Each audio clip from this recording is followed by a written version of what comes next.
Ay, nako, rekta na po tayo ngayon dito. Nako, masama loob nito ni School Bukol, no? Itong si Wambul, no? Hindi siya makapaniwala na binasura ng Supreme Court yung impeachment ni Sara Duterte, no? Bakit? Bigo ka ba na maging kahit papano maging Vice President ng Pilipinas, di ba? Kasi di ba nangangarap tong dalawang nito, nung nakaraan, di ba, si Lacson saka ito, tumakbong presidente yata to, di ba? Siguro pang-panggulo lang sila. Bakit? Yung pangarap mo ba magiging vice president, hindi na ba natupad, no? Ito, painggan po natin itong si School Bukol sa kanyang maramdaming pahayag, no? Talagang masama loob niya. Hindi siya makamove on. Ayaw niyang igalang, buti pa si Boy Tago, ginagalang ang desisyon ng Korte Suprema. Ewan ko dito, naghihingi siya ng, wala naman daw paliwanag ang Korte Suprema, wala daw opinion na paliwanag. Bakit? Nung kami humihingi kay Martin Romualdez sa papuntahin nyo dyan, sa pamamagitan ni ikaw at ni Lacson, naghihingi kami ng kasagutan, hindi nyo pinabibigyan, ayaw nyo. O ngayon, ayaw naman. Di ba? Kanya-kanyang karma lang yan. Pakinggan niyo po to, ha?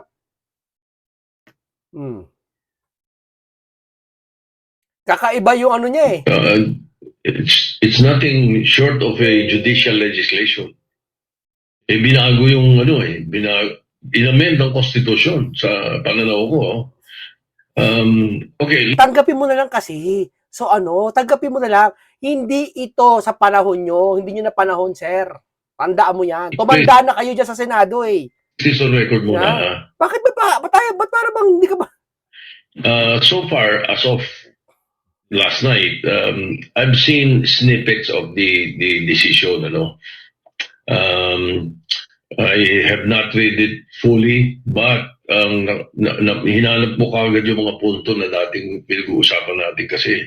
Alam mo, itong si School Bukol, ang hilig nito mangumpara yung mga panahon niya.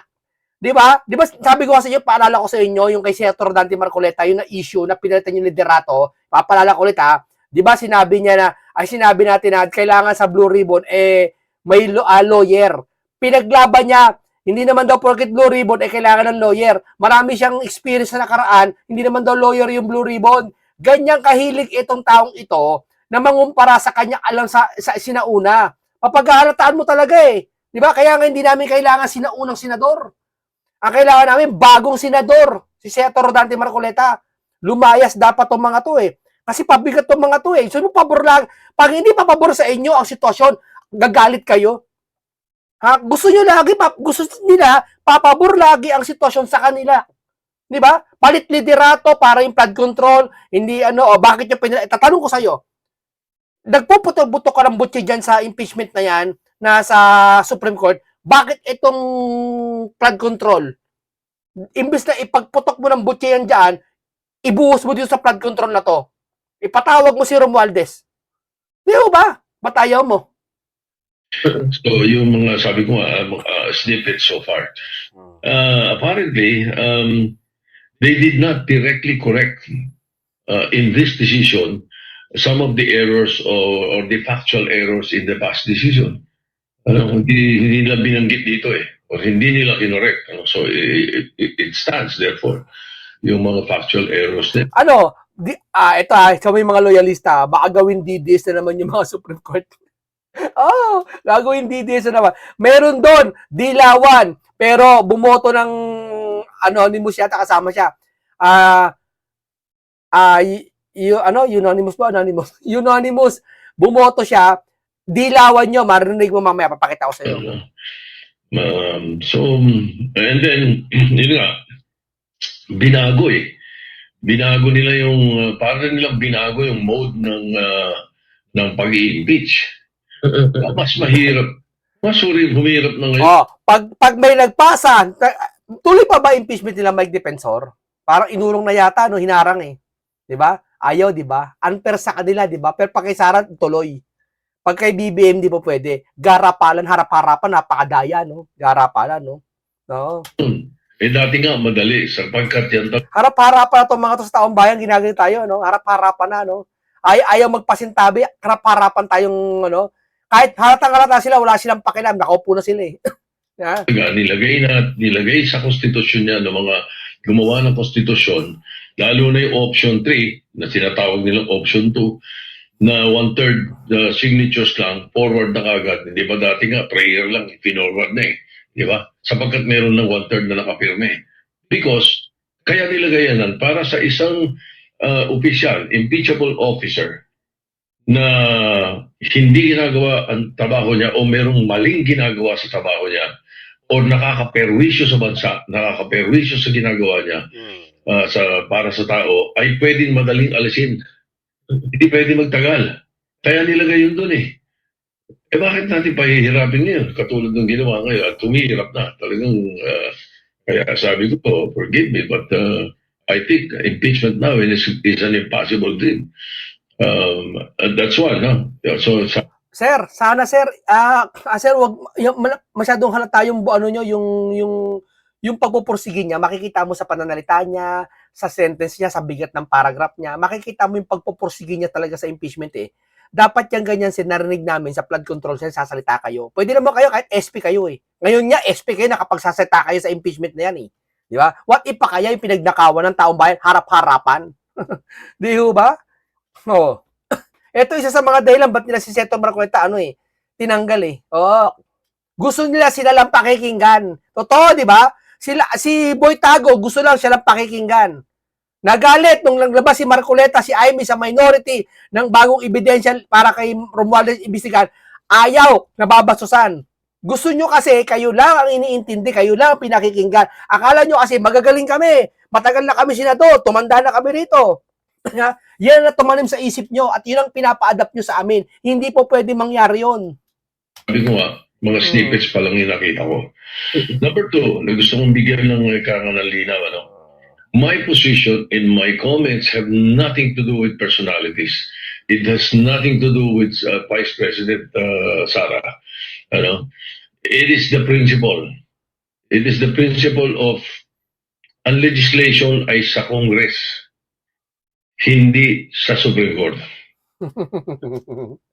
Dapat sinabi mo na noon pa, bakit ngayon hinihintay mo pakiramdam niya kasi. Gusto natin baguhin ang konstitusyon, let's use a constitutional convention or a constituent assembly. Bakit mo babaguhin ang konstitusyon? Para saan? Masama loob mo ngayon? Ano ba? Hindi a Supreme Court decision. Walang personalidad dito whether it's the impeachment of the filed impeachment for President Marcos or Vice President Duterte. It's nothing to do with that. Even if somebody files an impeachment to any of the members of the Supreme Court, walang kinalaman yung aking punto dito. Hindi na magagamit eh. Ang hirap na eh. Tingnan niyo yung isang napansin ko. Noong una, di ba, parang tinanggal nila talaga yung option 3. Ngayon na sinasabi, kailangan pirmado lahat. Sir, igalang mo yung Supreme Court. Alam bakit? Pati si Junel. Junel, igalang nyo naman yung Supreme Court, oh. Yan ang hirap sa inyo eh. Gusto nyo kayo lang pakikinggan eh. Pag hindi papabor sa inyo sitwasyon, galit na kayo. Gusto nyo lagi, kayo lagi bida. Di ba? Gusto nyo lagi papabor sa inyo. Di ba? Si Junel namumutok-putok din yung butsi. Di ba? Binasa at alam ng mga at nabasa at naiintindihan. Dapat may ano to eh. Pag yung dapat sa Pilipinas mataas ang pagkakilala sa Supreme Court eh.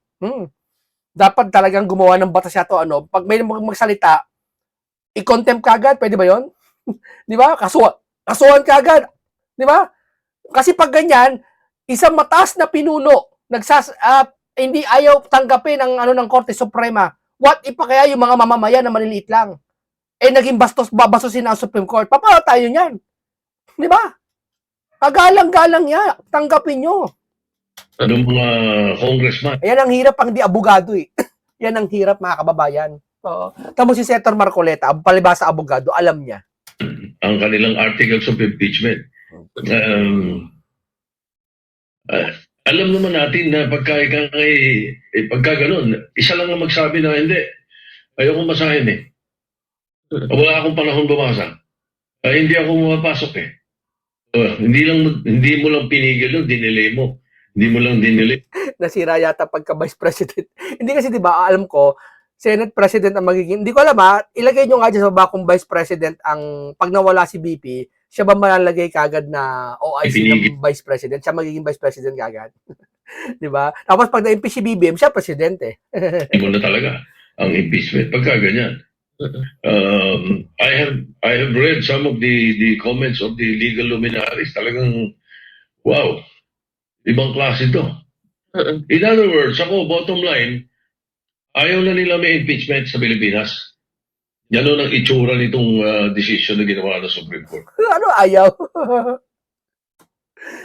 What we can do is meet with them. I mean, Congress, Bawi na lang kayo sa February 6, tignan natin kung uubra pa. House of Representatives. Okay. Usapan namin yan. Malamang may nakita ang Supreme Court na yung akala nyo nakikita nyo, na hindi nyo nakikita. Kasi ang nakikita ko na outright solution dito, which could not be called outright, palitan na natin konstitusyon. Baguhin na natin. Pagka ganyan, pagkatapos, marahil yung Constituent Assembly makakagalaw dyan para or maghihintay tayo decades. Bakit?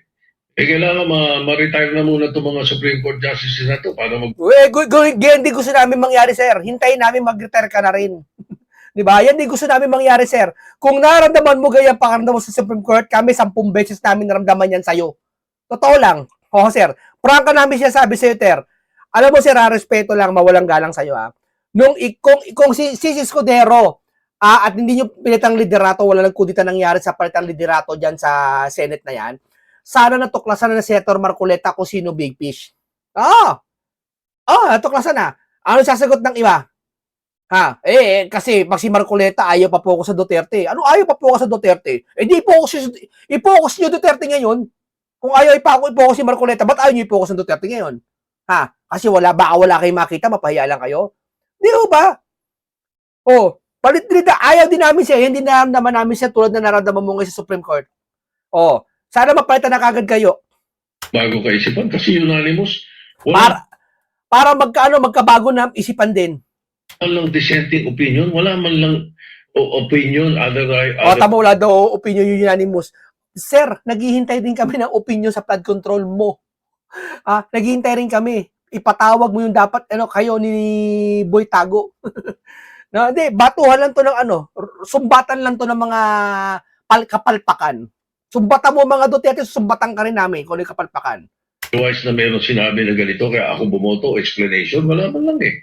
So, nakakapagtaka eh. Baka nga, it will take years, mga retirement, bago tayo sana makakilos at mailagay natin uli sa lugar sa konstitusyon yan. Kung hindi nila ako, ayoko ng CONCON, ayoko ng Constituent Assembly, pero pag gaganyan ang usapan, payag na ako. Akala niya siguro nasa bulagaan siya. Akala mo nasa bulagaan kayo. Sige na, talo na kami. Di ba? Nakmantetin talaga. Ang hirap talaga. Ang hirap talaga pang di abogado. Sko po. Ito, paiga po natin si Mr. Harry Roque. No? Magandang araw sa inyong lahat. Ako, gumagalaw ang aking camera. Mababa dahil maluwag. Bakit kaya? Impeachment complete at parang yun nga po, no? Ano ba naman mahirap intindi dyan na once a year lang, pero 5 at 4 yung kanilang hinain, no? At iba pa yung naging basehan ng kanilang abogado kasi to, kaya alam niya. Soto, makinig ka. 5 ang hinain kasi. butuhan para sa impeachment. So natutuwa naman po ako na hindi nanalo si Inday Sara ho dito. Ang nanalo po yung sambayan ng Pilipino dahil tinaguyod ng Supreme Court yung pagiging pinakamataas na batas ng ating saligang batas. So naghain ng kaso si Pipi Sara ang panalo taong bayan. Kasi kapag ang Supreme Court ay nagdesisyon ang tinataguyod ang ating katas-taasang batas na tinatawang saligang batas, ang panalo ay taong bayan Pilipino. So incidental po na ang nanalo dyan at hindi na po pwedeng ang ituloy yung impeachment complete with finality ay si VP Sara. Pero tayo mga Pilipino po, tayo talaga ang tinaguyod ng Korte Suprema dahil itinaguyod ng Korte Suprema ang ating saligang batas. No? Now, sinabi ko na naman sa inyo dati na itong si Senior Associate Justice Marvick Leonen at ako ay nagkasama sa UP Faculty of Law. No? At matagal din siya naging dekano doon at matagal din ako nagturo doon. No? Kung ako 15 years nagturo sa UP Law, siya rin po, ganun katagal din nagturo sa UP Law. Mas matagal pa nga yan kasi right from graduation siya nagturo na. Pero parang nag-2 term siya as a dean sa College of Law. No? At nagagalak naman po ako na siya naging ponente nitong desisyon sa pag-dismiss ng impeachment kasi po, dilawan talaga si Senior Associate Justice Leone. No? Siya po ay tinalaga ni Noynoy Aquino bilang chief negotiator dati para sa BARM at kaya siya na-appoint sa Korte Suprema kasi nga Tama, may dilawan pala dyan, ha? Oh. Pero bumoto para, nag-ano pa yata, binasura pa ng impeachment. Oh, yan ang katibayan na hindi bias yung Supreme Court na yan. Ayaw nyo lang tanggapin kasi nga, gusto nyo talaga ma-impeach si Sara. ng kasunduan, yung framework agreement na naging landmark agreement na ngayon ay pinatutupad. So sa totoo lang, dalawa lang po yung talagang dilawan dyan sa Korte Suprema, si Justice Leone at saka si Justice Caguioa, na kaklase ni Noynoy Aquino. Pero makikita nyo naman na si Justice Leone, miski siya ay dilawan, tinaguyod niya yung Korte Suprema. Kinakailangan po natin pasalamatan si Justice Leone dahil yung kanyang mga kakamping at saka mga dilawan, binibira siya. Nung lumabas na po yung desisyon niya, binibira siya dahil para pagkang nagtataksil daw si Marvick Leone at hindi sumuporta sa impeachment laban kay Sara Duterte kasi nga sinasabi ganyan mga dilawan mga plastic. ng mga dilawan, sinasabi ng mga taga-UP talaga ay mamamatay tao itong si Duterte at hindi dapat suportahan ng kahit sino. Pero alam naman ni Justice Leone na ang trabaho niya bilang maestrado ng Korte Suprema ay itaguyod ang saligang batas at hindi itaguyod ang kanyang mga personal na paninindigan. So ako po, saludo ko kay Marvick Leone. Sa totoo lang po, yung kami magkasama sa UP Faculty, dalawang faction po yan. Hindi po kami magka-faction. Ako po ay doon ako sa kabilang faction na nagsimula po kasi faction na yan dahil sa deanship, no? Ang kapaksyon talaga ni Justice Leone ay itong si Popolo Tilla na ngayon ay naninilbihan bilang kalihim ni Marcos Jr. na dati-dati siya ay aktivista, no? Pero ngayon talaga nagpapasasa bilang Secretary ng Energy. Nandyan si Milo Sereno, nandyan yung Tony Lavinia, nandyan yung Teddy Te. Dito naman sa kabila, ang aming kumbaga kinilalang leader ay si Judge Raul Pangalangan ng ICC, nandyan si yung misis niya, si Professor Pangalangan, tapos nandyan din si Loren Hilbay, nandyan si Justice Hardelesa, nandyan si Bing Guanzon, kakampi namin si Bing Guanzon noong UP Law Days, no? At alam nyo, talaga nagugulat ako na talaga na isang tabi ni Justice Leone yung kanyang politikal na paninindigan na talagang true blue dilawan at talagang sinuportahan ang pag-dismiss ng impeachment complaint dahil alam naman natin na mga dilawan, nais talaga nila ma-impeach si Sara Duterte para mabawasan yung kanyang probability na mananalo sa 2028 kung magkaka-election nga. Sabi niya, may balita siya nagsabi para daw, may gugurgurin daw, ganyan.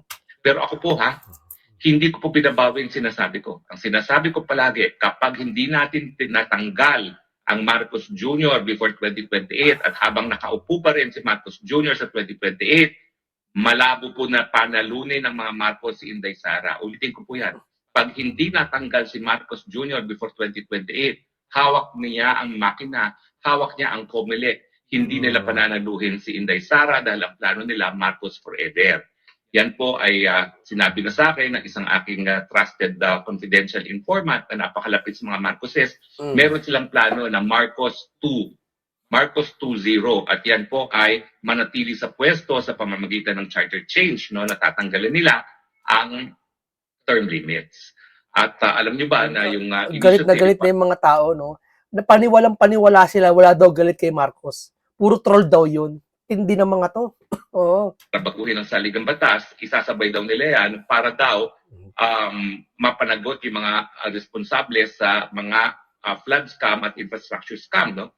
Pero ang totoong dahilan nila ay para nga ma-prevent ang pagiging presidente ni Sara Duterte. So talagang Pilipinas, kinakailangan gumising na kayo, kinakailangan mag-people power, tanggalin si Marcos dahil habang nandiyan po si Marcos, hindi niya papayagan ang Duterte na mag-take over. In fact, at sabi sa akin na kaparehong informante ko, unlike Inday Sara, ang bilin ni Marcos Jr. ay kung may mangyari sa kanya, siguraduhin hindi magiging presidente si Inday Sara Duterte at hindi po pwedeng mangyari yan. Ibig sabihin, meron na siyang utos na gurgurin si Inday Sara. Ako po, ibang klase yan, ha? Ayan, galing po kaya ano yan, Mr. Harry, ha? Para daw gugurgurin daw ito si Sara. Mangyari sa Pag daw siguro pag hindi na-impeach si Sara talaga, malapit 2028, naku, ingat-ingat po dyan. kanya at hindi niya matapos ang kanyang termino. Miski bawiin siya ng buhay ng Panginoon na walang gumagalaw sa kanya, ang bili ni Marcos Jr., gurgurin si Inday Sara dahil Grabe. hindi po pwede Hindi ko alam kung ano yan, ha? Siya nagsasabi niya, hindi ako, ha? Ako nakikinig lang, hindi ako niniwala masyado. na maging presidente Pero ingat na lang. ang isang Duterte muli. So, wag na kayong managinip, mga dilawan at mga pulahan Magkakampi na nga dilawan, eh. sa eleksyon Yung sinuka nila, ikakainin nila nila. ay sa eleksyon ay mananalo kung sino ang gusto ng taong bayan. Ha? Ang mananalo talaga dyan Marcos at kung sino susuportahan ni Marcos. Kasi nga, mas isa'y bawian ang buhay ngayon na wala namang gumagalaw sa kanya, ang bilin talaga niya, in place na po yan. Gurgurin si Inday Sara Nako. para hindi maging presidente. Nako, gurgurin si Sara para di maging presidente. So sa tingin nyo ba pananalunin ng Marcos habang nandyan siya ang Inday Sara Duterte sa 2028? Binabaluktot po itong sinasabi ko na aking mga kalaban. Ha? Sinasabi nila, bumibitaw na rin po ako kay Inday Sara. Alam naman ni Inday Sara yan. Alam niya na magkakapatid na Duterte. Na talagang ang plano ng mga Marcos ay forever. Kaya nga po, itong impeachment, importanteng na-dismiss dahil ito po ay kabahagi ng kanilang script na kapag natanggal ngayon si Inday Sara, syempre, mas mababa ang likelihood na siya ay ma-elect kung meron bang eleksyon at kung may matuloy na yung eleksyon na yan, hawak ni Marcos ang makina, hawak ni Marcos ang COMELEC, sigurado po yan. Talagang hindi nila igagalang ang mandato ng taong bayan. May mga nagsasabi, di gagawin natin nangyari kay Marcos Jr. na yan ang naging mitsa kaya natanggal si Marcos Jr. Sa akin naman, bakit pa aantayin na magkaroon ng isang eleksyon na talagang hindi susundin ang mandato ng taong bayan? Ngayon naman, may pagkakataon na tayo dahil talaga namang ayon sa saligang batas ang people power. Ang pinagbabawal ay yung madugong pamamaraan para matanggal ang isang nakaupo sa pwesto. Pero ang mapayapang mga pamamaraan, yan po yung kinikilala ng ating saligang batas kasi kabahagi yan ng ating kasaysayan. At yan nga ang dahilan kung bakit meron tayong Freedom Constitution na 1987 Constitution na itinaguyod ngayon ng ating Korte Suprema. So, importante po yan. Kaya nga lang, bagamat lumabas na po yung desisyon na permanenteng dismiss na ang impeachment at dahil dito, malungkot ng malungkot si Tito Sen na hindi na niya po pwedeng forthwith talakayin ng impeachment. School bukol, makinig ka! Dahil ayan na ay desisyon na alala nyo, yung mga Tito Soto, mga Ping Lacson, sinasabi nila na tutol sila sa archiving ng impeachment ni Inday Sara kasi wala pang desisyon sa motion for reconsideration. Ayan, may desisyon na po, siguro naman. Hindi sila makapaniwala. Gusto-gusto talaga nila si Sara ma-impeach. Yan totoo niya, wag nila itanggi. Isko po, ginagawa tayong bata ng mga to, no? Wala na silang kaduda-duda na patay na ang impeachment complaint kay Inday Sara Duterte. Ang masamang balita, pagdating ng February 6, pwede na naman sila magsampa ng panibagong impeachment complaint. At sa tingin ko po, walang kaduda-duda na sa Kamara de Representante, gagabitin na naman nila yung pera nating mga taong bayan. Hindi, bantayan na yan. Bantayan na yan kung sa kukuha ng pera yan. Di ba, nakarap, sabi ata ni Toby, pinapirma lahat para sa impeachment si Sara. Bantayan na yan, kakapal ng mga pagmumukha ng mga yan. Oo. Para bilhin Pera natin ginagastos dyan. ang boto para ma-impeach na naman si Inday Sara Duterte. At alam naman natin na hindi naman kinakailangan ng absolute majority dyan. No? Kakaunti lang. Pwede na talagang ma-impeach ang Inday Sara Duterte. Ang issue na lang dyan, talagang ang mga senador ba ay talagang maninindigan o sila ba ay magpapatakot? Kasi alam nyo, yung kaso na sinampan nila kay Revilla, yung kaso na isasampan nila kay Villanueva, kaso na isasampan nila kay Chisa Escudero, yan sa tingin ko ay para takutin ng mga senador na kapag hindi kayo sumuporta dito sa Malacanang, sa kagustuhan nilang mapatanggal sa pwesto si VP Sara, kayo'y tatanggalin din. Tama, obvious naman, di ba lahat kinasuhan yung minority? Obvious naman eh. Pakukulong. Diyos ko po, wag na tayong gawin eng-eng sa mundong ito. In other words, yung kaso kay Revilla, kaso sa mga ibang senador, yan ay talagang, kumbaga, blackmail ng Malacanang na pag hindi kayo sumuporta sa kagustuhan namin na mapatanggal si Inday Sara, kayong makakasuhan. At syempre, importante sa kanila na mapatanggal si Inday Sara dahil ang pangako ka ni Ombudsman Remulla, pakukulong niya si Inday Sara Duterte. At ang Tatakbong presidente, di ba? ayon sa ating saligang batas na walang Kala mo mananalo, no? Hindi mananalo yung mga yan, tamo. Ano yan? Swak sa Elidoro yung mga yan. Oh, swak sa Elidoro yan. duda-duda na itataguyod muli ng Korte Suprema, hindi po pwedeng kasuhan ng kasong kriminal na may parusang pagtatanggal sa pwesto ang isang impeachable officer hanggang hindi siya natatanggal sa pwesto. Kaya importante sa script ng mga Marcoses na matanggal si Inday Sara Duterte sa isang impeachment trial para sa ganon, siya ay mapakulong na, magkaroon ng disqualification from office at hindi makatakbo para presidente. Kaya kinakailangan meron din tayong plan B. At ang plan B naman, kapag sila ay nagtagumpay, nandiyan naman yung either Baste or Pulong. No? Pero sa tingin ko, ang kabataan, masusuportahan si Baste kasi idol na kabataan si Baste. So yan lang akala nila. Pag akala nila, na-disqualify nila si Inday Sara, napakulong nila, akala nila tapos na ang Duterte, hindi. Nandyan pa ang Baste, nandyan pa ang Pulong, at kung sino man ang susuportahan ng mga Duterte. Okay, ganito lang po tayo mga kababayan natin, no? Talagang sayang si School Bukol, no? Nangangarap maging Vice President kahit konting panahon lang. No, parang hindi ata ibibigay sa kanya. Sa susunod, impeach ulit, February 6 abangan natin, no? Okay, ganito mo lang po. Paalam sa inyong lahat.